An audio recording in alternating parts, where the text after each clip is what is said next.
Oh boy, this is gonna feel so good because it is so late. Oh, get the stretching in there. Long game, some overtime, a lot of dump-ins. Yeah, stretch all of that out. Just stretch all the stress out. Get it all out of your system, and Oilers win in overtime in Game 4 to tie the series 2-apiece. Now, there's a lot to talk about, and a lot of it's negated by the fact that the Oilers won. The way they won, the fashion that they won, with Leon Draisaitl just portraying all the heroics is such a blessing, because I didn't want to sit through another overtime. I'm not going to lie. I know a lot of people, I said this on the live stream. I did my first live, by the way. It is nice to be back in my natural habitat, but as much as, and I'm not much different from the next guy. I like more hockey. I need sleep. I am so exhausted. But, I got a job that I gotta do, which is cover games. There's a lot of points I can make. This is another one of those games for Edmonton where, guess what? They forgot to wake up again. It took them 40 minutes to finally wake up. There were points where the defense for the Oilers, for whatever reason, was caught outside of the offensive zone while the Oilers had the puck. And that doesn't help the team much, especially when you're like a stride away from keeping the puck inside the zone. They let it out, and the puck's going the other way, and they defend against it, which is great, but it could have been a scoring opportunity. There were a couple breakaways. There was a ton of dump-ins, a ton of turnovers, a ton of things that if you're trying to win a hockey game, because if you don't win, you're going to be going down 3-1 in the series, which is a nigh impossible task to come back from a 3-1 series deficit, unless you're playing the Toronto Maple Leafs.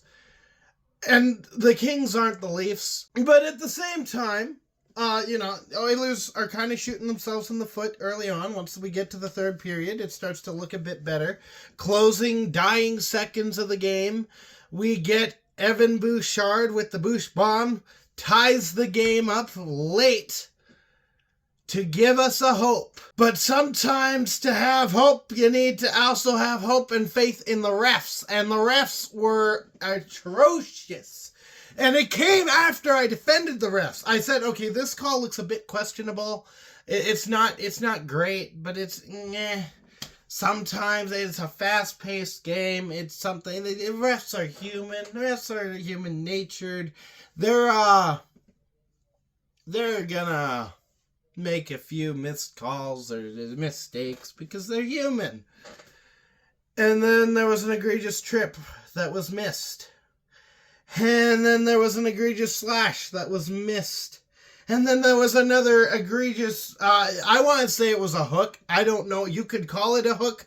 I want to call it, actually, in its entirety, we should make a new rule for it. It's a clothesline. Connor Brown, I believe it was, gets clotheslined hard. Might have been Janmark. He gets slammed to the ground because of said clothesline. Refs looking at him. There's no call. Why is there no call? I feel like that's something that should absolutely be penalized. Hooking, high sticking. We've got calls that can be made there. It doesn't...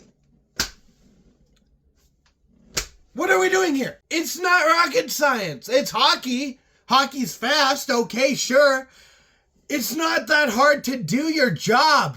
And yes, I know there's a lot of disdain and just absolute hatred in some areas for fans who, regardless of what the outcome of the game is, their focus is, oh, refs bad. And I get it. Usually I'm not this animated about how bad the refs were, especially not after a win, but some of these missed calls, there's a lot of talk in Canada about the league being rigged against the Canadian teams. Yeah, I would say if I was going into this as a blind fan, now keep in mind I kind of am, again, I'm an ex-fan of these guys, I would absolutely say, yeah, it's rigged. That is absolutely rigged. They managed to outsmart the refs though, but it was rigged. What are we doing here? Now that's not to say, again, the refs did not cause the stress that Oilers fans, as well as myself doing a live stream, endured. A lot of it stems from the Oilers just not being ready to go. And, frankly, Darcy Kuemper definitely being ready to go up until the third period where he started to look a bit shaky. He was still dialed in, but there were some points where it was pretty clear that Edmonton probably should have scored on a couple of shots. The only reason they didn't is because they shot themselves in the foot. All in all, it was a wild game. It was definitely quiet at first. As we got going through it, it definitely picked up in its intensity. And near the end there, it was insane. It was Why couldn't the Coyotes have done that? Why did I have to be an Oilers fan when they did do it? I could have had a whole different... I could have been cheering for the good version of the Coyotes, but no, I instead just cheer for the bad versions of Edmonton.